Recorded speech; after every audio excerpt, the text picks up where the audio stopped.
Halo teman-teman, jumpa lagi dengan Pak Dimas. Halo. Dan saya di sini. Hari ini kita mau bahas tentang sejarah. Oh, bukan sejarah, Miss Ibu. Sejarah di kelas 12. Saya ternyata di kelas pegangnya 2 ya? 10. Ya, ini Oke, kita bahas sedikit PPKN. maaf. Di Ya. kelas 10. Maaf kurang briefing ini MC-nya nih ya. Oke. Moderator maaf. Oke, so hari ini kita mau bahas tentang PKN ya. Iya, PKN Oke. kelas 10. Dan kita mungkin akan lebih diskusi bentuknya. Dan selain nanti ada diskusi juga, ada sesi tanya jawab juga dan sudah kita tampung ya Pak ya? Iya, kemarin Pertanyaan-pertanyaannya. sudah dibuat posternya. Nah, itu menarik. Itu poster dibuat oleh Pak Bagas. Kemudian saya share, banyak pertanyaan yang masuk sampai hari Selasa sore itu. Oke. Bahkan dari alumni juga ada kemarin. Oh iya? Iya, tapi tanyanya bukan tanya itu, bukan tanya pertanyaan mata pelajaran. Oke, tanya apa tuh? Miss Ibu itu siapa ya? Aduh, out of topic ya. Oke, kita kembalikan ke topik. Oke, jadi ini kita mau bahas, kalau nggak salah tadi saya ke briefingnya yang bagian ini. Jadi ini tentang jadi tentang lembaga negara. Yeay. Apaan Ya. sih itu lembaga negara, Pak? Ya, kita hari ini berbicara tentang lembaga negara. Goalnya apa? Goalnya nanti adalah penerapan good governance. Nah, Miss Ibu kan guru bahasa Inggris, pasti tahu good governance itu apa? Aduh, kok jadi saya nih ya? Iya. Pemerintahan yang baik. Iya, ya kan? pemerintahan yang baik, Ya, yang betul. dijalankan dengan Jadi baik gitu lembaga negara kemudian untuk mewujudkan pemerintahan yang baik itu seperti apa? Oke, jadi kita bisa bicara sistem nih hari ini ya. Bisa. Oh, wow. Ya. Oke, saya mau dapat menariknya nih. Oke, nah kalau gitu lembaga negara nih, setahu saya lembaga negara itu kan kayak ada MPR, gitu nggak sih? Betul. MPR, Jadi lembaga DPR. negara, jadi lembaga negara di Indonesia itu kan merupakan komponen yang kemudian nanti melaksanakan suatu sistem. Oke, Nah, sistem seperti apa? Nah, itu nanti berkaitan dengan bagaimana pelaksanaan. Kalau sistem itu kan merupakan satu kesatuan. Ya. Apabila satu dari komponen sistem itu mati, ya tidak bisa bergerak. Contohnya, misalnya kita ambil kendaraan bermotor. oke. Apa nih, bemo?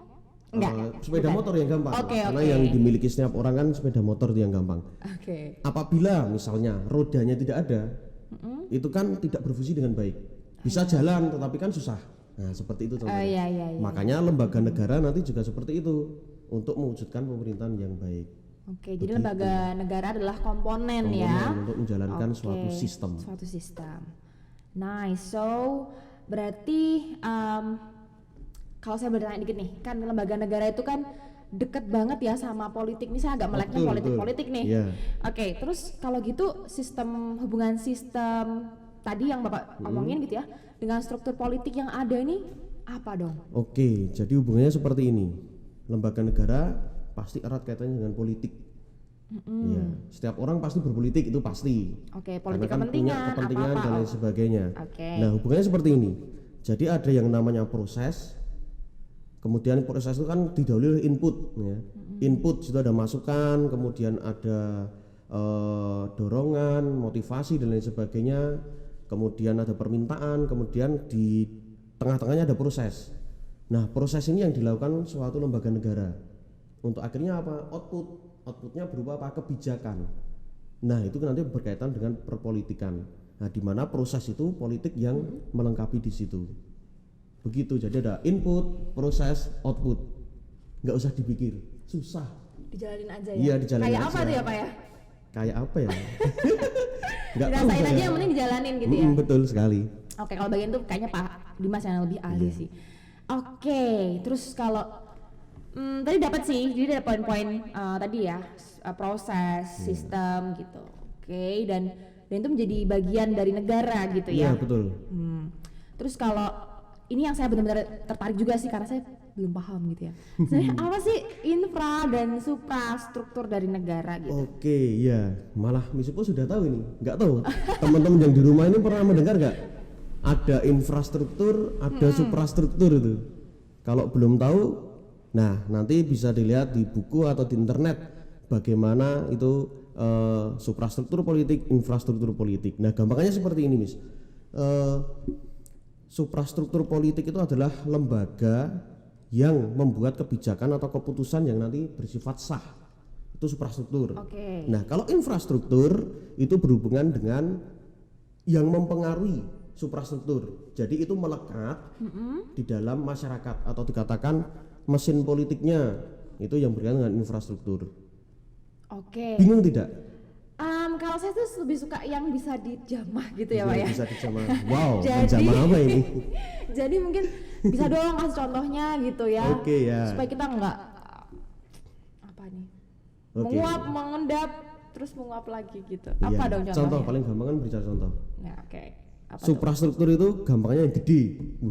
Suprastruktur. Oke, supra, oke ya. Gede ya. Ya, apa itu yang gede? Nah, kalau infrastruktur itu gampangannya kita berbicara yang kecil. Kecil. Nah, ini kaitannya dengan lembaga negara. Oh, oke, Bukan diluruskan lagi. kaitan dengan yang lain.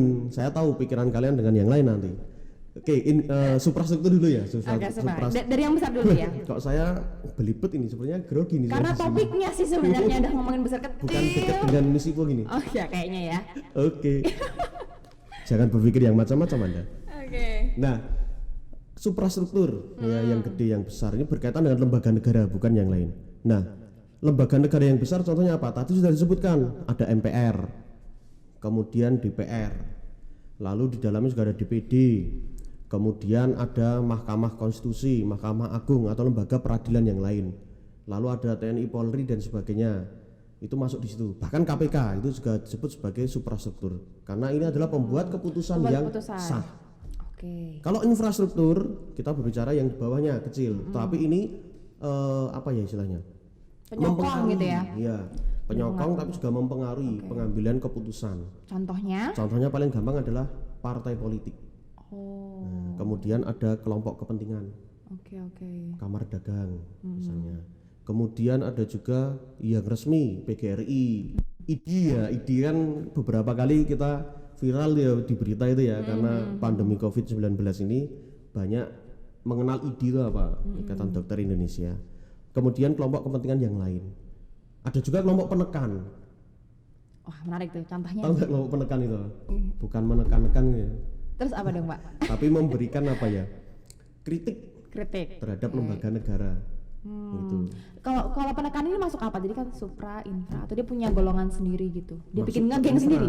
Oh Tetap dia masuk masuk ke gengnya infrastruktur. infra. Infra, Oke, iya. karena dia memberikan pengaruh gitu ya. Dia tidak pengaruh, memberikan iya. keputusan gitu ya. Ya, jadi contohnya itu bisa kita lihat organisasi massa, kemudian LSM dan lain sebagainya. Itu kan memberikan kritik terhadap lembaga yang ada. Oke, kalau misalnya nih Pak, mungkin kasus-kasus yang agak sering terjadi nih ya. Iya. Kita kan banyak kelompok-kelompok agama deh yang mungkin juga nanti akan tanyakan ya. Iya, betul. Kelompok Itu agama masuk ini, penekankah ketika dia mengkritik? ya itu kan termasuk salah satu ya kita tidak berbicara kelompok agama yang Tertentu mana ya. karena Oke, ini cuman secara general Secara berarti dia general masuk ke gitu. infra, geng infra ya. Iya, itu Mereka punya kelompok geng. penekan organisasi massa. Oh, oke. Paham nih sekarang, paham ya. Kelompok geng-gengan ini tuh gitu ya ternyata Iya. ya. Jadi nggak cuma, jadi setiap orang jadi ditentukan juga sama konflik kepentingan ya sebenarnya. Bisa jadi seperti itu karena setiap orang kan mempunyai kepentingan masing-masing, lalu bisa menjadi kepentingan kelompok. Nah kalau yang baik itu kemudian memikirkan kepentingan nasional, bukan individu, Oke. bukan kelompok. Jadi tapi itu ya, nasional. good Iya. governance itu yang itu ya. Betul, Yang tidak mementingkan kepentingan pribadi maupun golongan, tapi bisa lebih objektif gitu Iya, ya. jadi nanti kepentingan nasional jadinya. Oke. Itulah nanti di mana prinsip penerapan pemerintahan yang baik atau good governance. Waduh. Saya tuh kalau ngomong bahasa Inggris takut. Bener kok good Di samping governance. saya guru bahasa Inggris. Oke, ribet. Oke, ini sebelum kita ke pertanyaan nih Pak. Berarti kalau misalnya kita, let's say kita punya tadi ya, yang disebut good governance itu yang mementingkan kepentingan nasional, bukan Iya. yang mementingkan kepentingan pribadi atau golongan. Kemudian kalau gitu ini terakhir banget nih. Bagaimana ada sistem kontrol nggak di situ tuh? Ada. Jadi Dari sistem pihak siapa kontrolnya tuh? di sini. Yang suprastruktur ya, tadi kan kita bagi menjadi 3 ya. Legislatif, kemudian eksekutif, kemudian ada yudikatif. Yudikatif, oke. Nah, kedudukan ketiganya ini sama. Nah, letak kontrolnya di mana? Semuanya bisa mengontrol. Tetapi ada lembaga pengawasan yaitu yudikatif. Itu memberikan pengawasan dan pengadilan. Tapi semuanya bisa mengontrol satu sama lain. Nah, kemudian kelompok infrastruktur pun juga bisa. Infrastruktur juga bisa ya? Iya betul. Oke, Dengan karena kritikan, kemudian memberikan masukan, itu kan sebagian dari kontrol yang ada. jadi fungsi tekanan itu juga untuk memberikan kontrol gitu Iya ya? betul. Oke. Itu yang kemudian dilakukan supaya terjadi ya sebagaimana mestinya negara kita demokrasi, semuanya terwadai. Oke, paham. Oke, teman-teman saya akan kembali. Ini anggap aja iklan sebentar karena ternyata HP saya di sana sebentar. Tunggu, tahan. Ada apa dengan HP? Karena pertanyaannya tuh nggak masuk suara saya. Oke, saya sudah kembali dengan beberapa pertanyaan nih. Tunggu, coba saya buka pertanyaannya dulu. Ini mau dibahas satu-satu aja ya Pak ya? Boleh, kemarin sudah ada pertanyaan yang masuk. Ada banyak kemarin itu. Banyak, oke. Tetapi mohon maaf tidak bisa terlayani satu persatu ya, terlayani satu persatu. Nah, nanti yang tidak terlayani bisa dilanjutkan di kelas. Kelas ya tetap kelas virtual karena kan kita tetap daring seperti ini. Nanti silahkan ditanyakan lebih lanjut ke saya sebagai guru PKN kelas IPA maupun ke Pak Adi sebagai guru PKN kelas IPS ataupun bahasa. Oke, jadi jangan bersedih hati ya. Dan siapa tahu ini juga pertanyaannya bisa mewakili pertanyaan teman-teman yang lain. Dan ini setelah saya baca cukup kritis ya Pak ya. Kritis, ini karakteristik anak-anak JB ini wah luar biasa. Mewakili nama JB ya? Iya. Yang cukup kritis ya? Untung disaring pertanyaannya. Maksudnya sudah ada dulu. Paling tidak saya ada membawa buku yang bisa ada dibaca. contekannya ya? Ada contekannya. Oke, supaya gitu. kembali ke objektif sebagai guru gitu. Kita nggak beropini juga di sini. Oke, pertanyaan pertama dari Tio. Dereng. Oh kurang musik, ulangin dong kalau gitu. Ulangi. Oke, ngomong dulu ya. Musiknya masuk. Pertanyaan pertama. Dereng. Nanti kalau yang kedua ganti musik ya. Oke. Stok musiknya banyak, tenang. Pertanyaan pertanyaan musik. Pertanyaan saya adalah dari siapa ini tadi ya? Tio itu IPA kelas 1. Oh iya, Tio kelas 10 IPA 1. Halo, semoga kamu nanti melihat. Oke, Tio. Pertanyaan saya adalah bagaimana cara good governance menangkal isu intoleransi agama yang sangat sensitif. Jadi kita agak bahas ya tentang agama. Oke, gimana tuh Pak? Ini tadi ngomongnya keren ya, good governance ya. Saya nggak bisa ya seperti itu. Saya nilai bahasa Inggris saya jelek ya dulu. Jelek. Tapi saya mencoba untuk belajar. Iya dong. Nah, berkaitan dengan bagaimana good governance itu kemudian menangkal isu intoleransi agama. Oke, ini sensitif karena memang kasus ini banyak terjadi di Indonesia ya akhir-akhir ini. Sebenarnya bukan akhir-akhir ini, karena saya guru sejarah juga melihat kajian sejarah ya dari dulu sampai dengan sekarang itu seperti apa, bahwa kelompok ini adalah kelompok yang mempunyai kepentingan. Kalau kita lihat memang perjuangan kelompok-kelompok yang kemudian dianggap berbeda dari mayoritas gitu ya, dianggap berbeda dari mayoritas itu kan mendapatkan tekanan. Nah, ini yang kemudian terjadi diskriminasi. Mereka menganggap kelompok yang lain itu kemudian tidak penting. Nah, ini yang menimbulkan bagaimana munculnya intoleransi. Nah, kalau kita berbicara tentang agama, ini sudah baik di Indonesia, kemudian sekarang setelah perjuangan berpuluh-puluh tahun, lama ya, berpuluh-puluh tahun, akhirnya kelompok di luar 6 agama itu kemudian mulai diakui. Contohnya apa? Mereka boleh dimasukkan ke kolom KTP maupun KK, penghayat kepercayaan. Ini kan menarik, sudah mulai ada pengakuan. Nah, kemudian sebagai pemerintahan yang baik memang perlu ada usaha yang lebih dari pemerintah, gitu ya, usaha yang lebih dari pemerintah untuk menyelesaikan setiap kasus. Perlu ketegasan, karena kan memang ketegasan ini penting supaya apa? Ya, kasus-kasus berkaitan dengan intoleransi ini tidak lagi terjadi. Kita kembali ke Pancasila, sila pertama. Coba sila pertama apa yuk? Bisa masuk ke TV gara-gara ketuhanan yang Maha Esa. Iya, kita kembali ke sila pertama tentang ketuhanan yang Maha Esa, di mana Soekarno mencetuskan itu ya, ketuhanan yang berkebudayaan, kemudian semuanya itu diakui. Yang paling penting adalah bagaimana kembali ke diri sendiri dan kelompok. Tidak ada yang namanya kemudian egoisme agama. Nah, itu yang diungkapkan Soekarno pada saat memunculkan Pancasila pada waktu itu. Beberapa silam gitu ya. Itu Karena yang memang kemudian sebelumnya memang nggak menyatakan untuk general banyak agama ya. Iya. Itu kan spesifik gitu ya. Oke. itu prosesnya panjang. Kemudian ya yang penting adalah bagaimana pemerintahan yang baik itu kemudian bisa menangkal yang namanya intoleransi. Nah, saya kembalikan lagi bagaimana dari diri sendiri dan bagaimana dari kelompok. Tidak ada yang namanya egoisme agama. Seperti itu kata kuncinya, egoisme agama. Egoisme agama ya, itu berarti mau menggarisbawahi juga sebenarnya intoleransi agama itu tidak selalu terjadi di kaum minoritas aja loh sebenarnya, ya Pak ya? Ya, Karena berarti itu bisa mengartikan bahwa setiap agama itu mungkin memiliki chance yang untuk dilakukan intoleransi gitu ya? Ya. Kayak stereotype gitu-gitu ya? Apa ya itu tadi? Asing bagi saya. Cap gitu, Oh, ngecap cap. orang kayak gini pasti gini nih, Iya. gitu-gitu kan, dan perlakuannya and stuff gitu. Betul. Oke, lanjut kita. Masih ada lagi? Banyak Pak Oke, kalau banyak. ini mah Oke, banyak. kita lanjut. Silakan Miss. Oke, pertanyaan selanjutnya adalah dari Theodorus Aryo. Theodorus kelas Aryo. 10 IPA 1. Ini IPA 1 aktif banget ya. Theodorus Aryo 10 IPA 1 ya. Oke ya. Bagaimana seharusnya respon pemerintah melihat ormas, organisasi masyarakat ya, yang tidak mempunyai izin dan harus dibubarkan, tetapi setelah melihat anggota ormas tersebut, ternyata anggota itu sampai ratusan dan mungkin ribuan gitu. Oke. Wow, ini relate banget gak sih? Iya. Kayak sisa Seperti bakal dipecahkan. yang sudah kita lihat di berita-berita itu ya.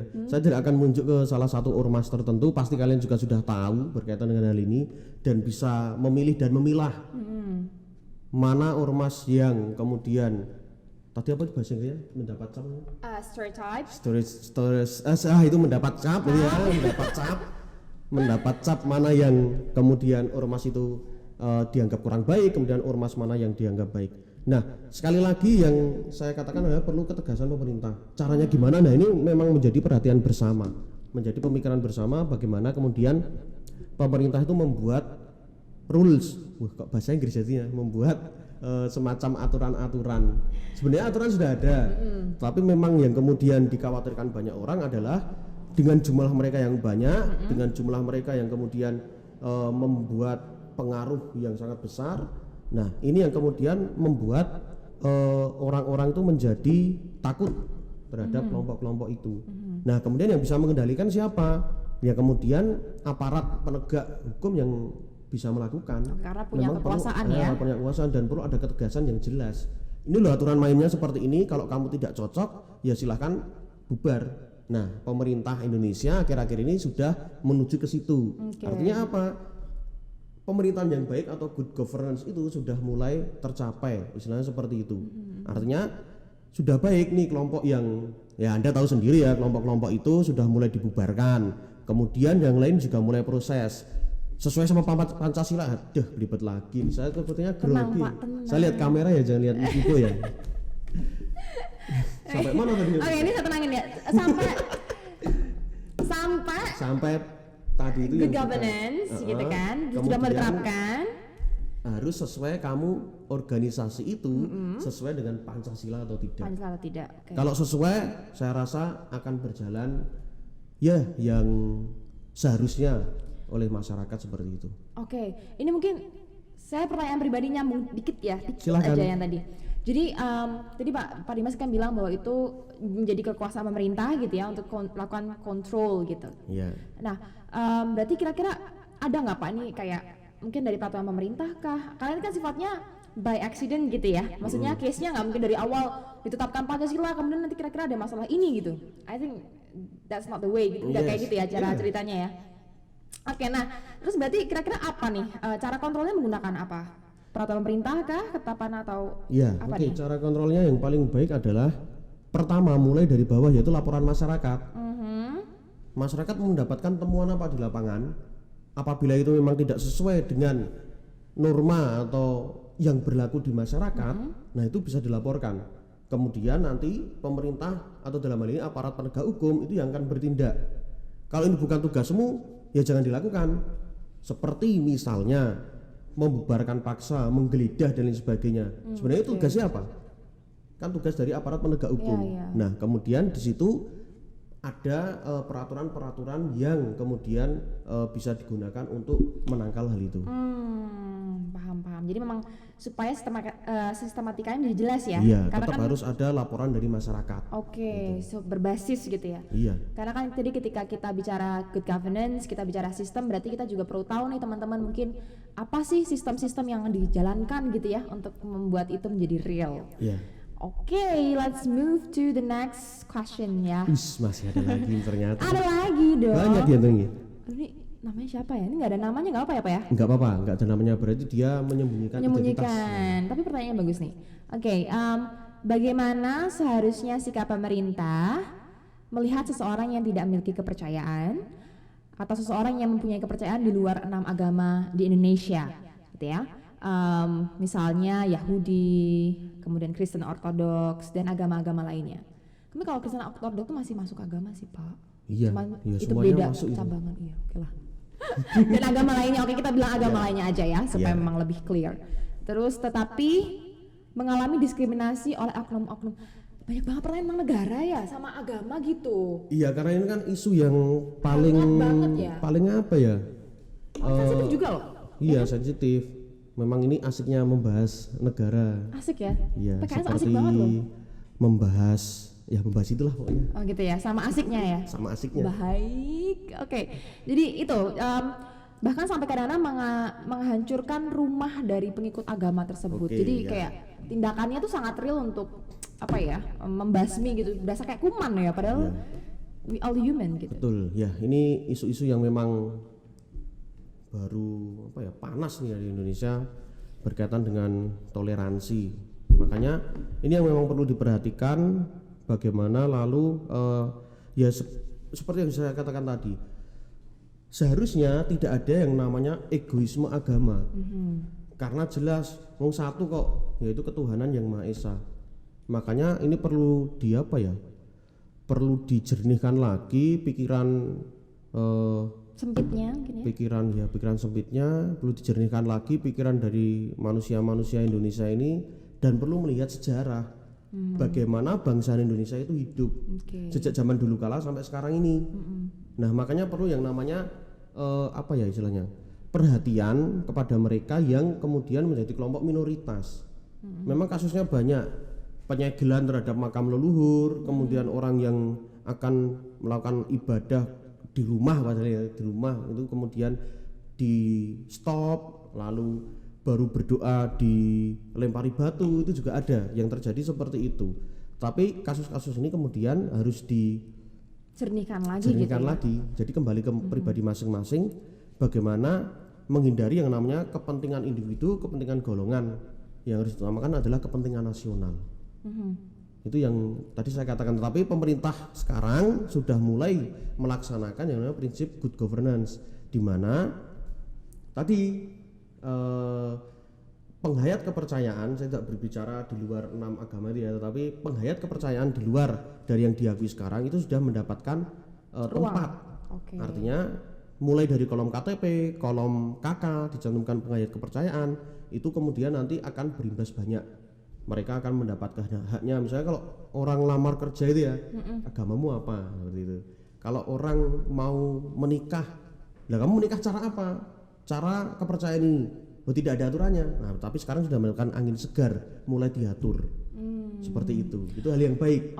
Prinsip jadi pemerintahan yang baik. Berarti sudah mulai dibuka ruang gitu ya, cuma memang masih in control gitu, memang supaya tidak ada kepentingan baik dari yang mengkritisi dan juga yang melakukan sebenarnya ya.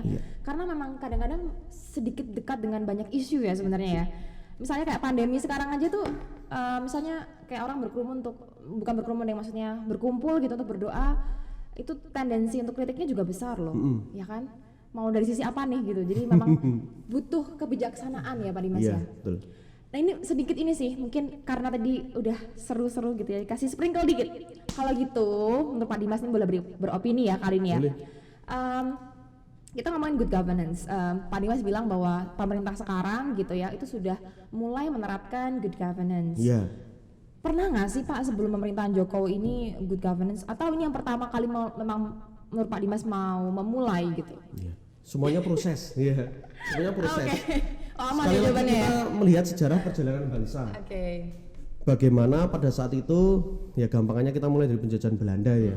Bagaimana penjajahan Belanda kemudian orang-orang mulai berjuang, lalu terciptalah pemerintahan sendiri Republik Indonesia. Pada saat itu juga bagaimana berusaha untuk menciptakan bagaimana pemerintahan yang baik supaya apa? Masyarakat itu tidak menderita. Nah, dimulai dari Soekarno. Nah, kemudian setelah itu mulai ke Soeharto dan selanjutnya itu proses untuk mewujudkan suatu pemerintahan yang baik. Karena apa? Ideologi kita adalah Pancasila. Nah, Pancasila sebagai dasar, kemudian Pancasila sebagai pedoman, Pancasila juga sebagai pandangan hidup, tetapi di lain sisi Pancasila juga sebagai tujuan atau cita-cita. Wah, ini kan lengkap itu ya.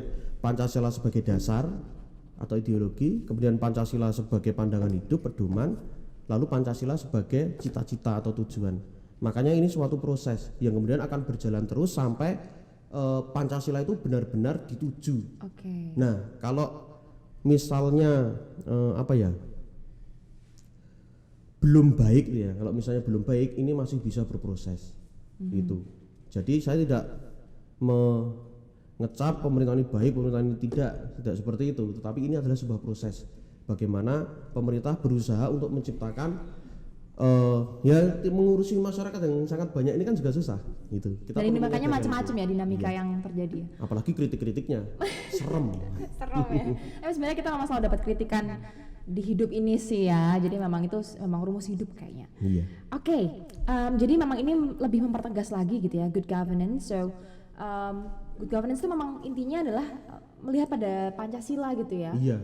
Jadi merumuskan pada Pancasila sehingga memang pedomannya itu dari melakukan menjalankan pemerintahan gitu, dari pemerintahan A, B, C, D itu memang semuanya proses karena acuannya good governance itu tetap pada Pancasila.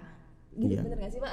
Saya jadi ini lintas provinsi, kota. Sama-sama belajar. Sama-sama belajar. Iya, karena Indonesia dasarnya adalah Pancasila. Oke, gitu ya teman-teman ya. Sudah menjadi kesepakatan bersama. Jadi memang karena tujuannya itu gitu, acuannya juga sama, maka sebenarnya prosesnya dinamikanya memang bermacam-macam, tapi ya itu proses gitu. Iya, proses. Terakhir. No name still. Oh, enggak ada yang dua terakhir Pak, maaf Pak. Scrollnya kurang ke bawah. Masih ada lagi. Nah ini isu yang sangat hangat gitu ya. It's related to COVID-19. Bagaimana seharusnya sikap pemerintah menanggapi status pandemi COVID-19 yang belum kunjung selesai, sedangkan sikap masyarakatnya sudah bersikap acuh dan tidak peduli dengan kesehatannya. Bagaimana new normal itu apakah sudah baik atau justru memang malah membuat ekonomi makin turun? Ini kita harus melihat dari berbagai sudut pandang. Pemerintah sudah membuat aturan, jelas aturan ini pasti sudah dipikirkan matang-matang dan ini bertujuan baik semuanya. Makanya kemudian yang perlu diperhatikan adalah bagaimana sikap kita sebagai masing-masing individu.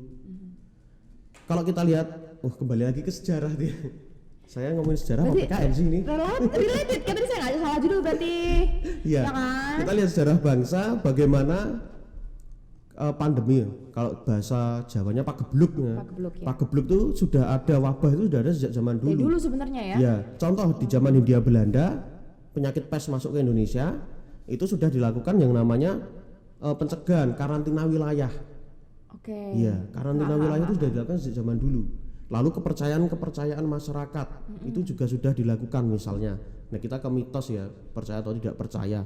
Masyarakat di daerah Tengger sana itu ada yang namanya tumpengan. Tumpengan itu kemudian nanti dipotong atasnya, kepras ya, dikepras itu sebagai istilahnya memutus mata rantai dari penyakit itu. Nah, percaya atau tidak percaya. Ini sama halnya dengan social distancing. Social distancing benar ya?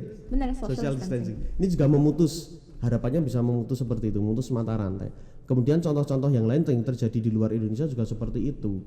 Makanya kita kembali ke masing-masing diri kita saja. Pemerintah saya yakin sudah mengusahakan yang baik. Cara-cara yang dilakukan juga baik, melihat dari sudut pandang, berbagai sudut pandang. Tidak hanya melihat dari sudut pandang dokter, tidak hanya melihat dari sudut pandang masyarakat, ekonomi, tapi semuanya. Gampangannya dulu itu Iplosek Budankam ya itu loh. Saya boleh kabur Ideologi, politik, ekonomi, sosial, kebudayaan, pertahanan dan keamanan. Nah, semuanya gitu. bidang itu dilihat oleh pemerintah mana yang diambil yang terbaik. Nah, kembali ke kita masing-masing. Saya pribadi pun juga masih bagaimana setia untuk melaksanakan protokol yang dianjurkan oleh pemerintah. Walaupun sekarang kita tidak pakai masker ya, tapi ada jarak. Tadi kita sudah cukup Jadi sudah cukup melakukan physical distancing seperti itu. Okay. Jadi seperti itu Mas Ibu, kembali lagi ke pribadi kita menjaga diri. Jadi ya kesehatan memang penting nih ya.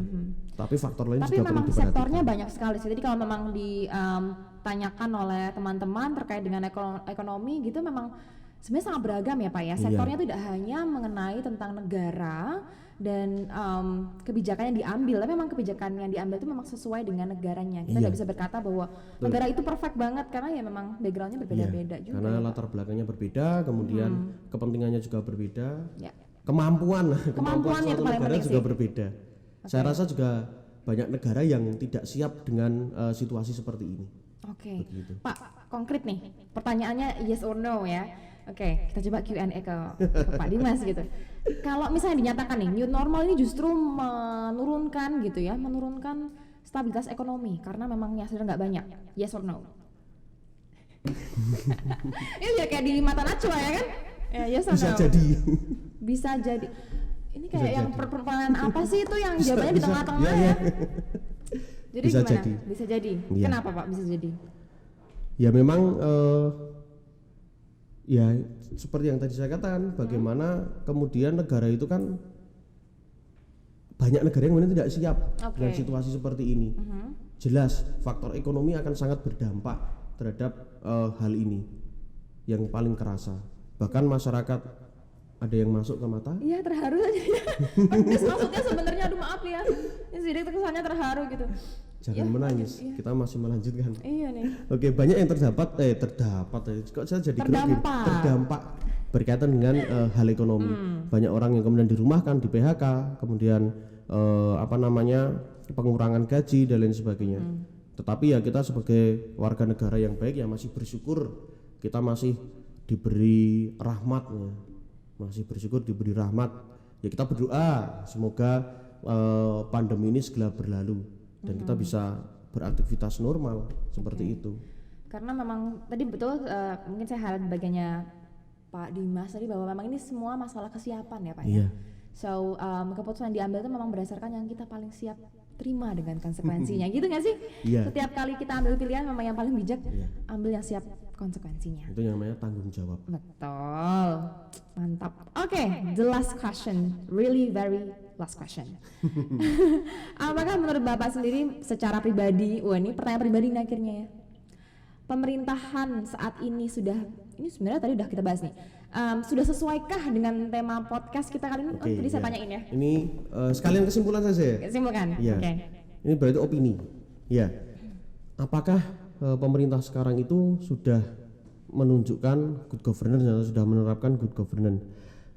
Saya bisa mengatakan bahwa pemerintahan saat ini sudah menunjukkan pemerintahan yang baik. Tetapi semuanya itu adalah proses, karena tujuannya itu kemudian bukan cuma satu, bukan cuma dua, tetapi banyak. Di sisi lain sudah mencapai, di lain sisi belum mencapai, itu suatu hal yang wajar. Nah itu memang perlu kemudian bagaimana pemerintah mengusahakan untuk mencapai itu, karena jelas tadi tujuannya adalah Pancasila. Pancasila, komponen Pancasila ada 5, sehingga memang itu kayak komponen kita menganut sesuatu nilai gitu ya memang. Dan itu yang kita hidupi sebagai bangsa Indonesia, mau tidak mau, suka tidak suka, ya itu yang menjadi kesepakatan bersama. Jadi jawabannya adalah masih proses. Iya. Tapi sudah menunjukkan atau menerapkan. Tapi sudah menunjukkan teman-teman. Jadi kemudian kita kembali lagi ke masing-masing individu atau oknum. Nah, yang kita lihat di banyak berita itu banyak oknum yang kemudian tidak melakukan wujud dari pemerintahan yang baik. Entah anggota DPR, entah menteri, kemudian entah dari lembaga-lembaga yang lain, itu ada oknum yang belum menunjukkan.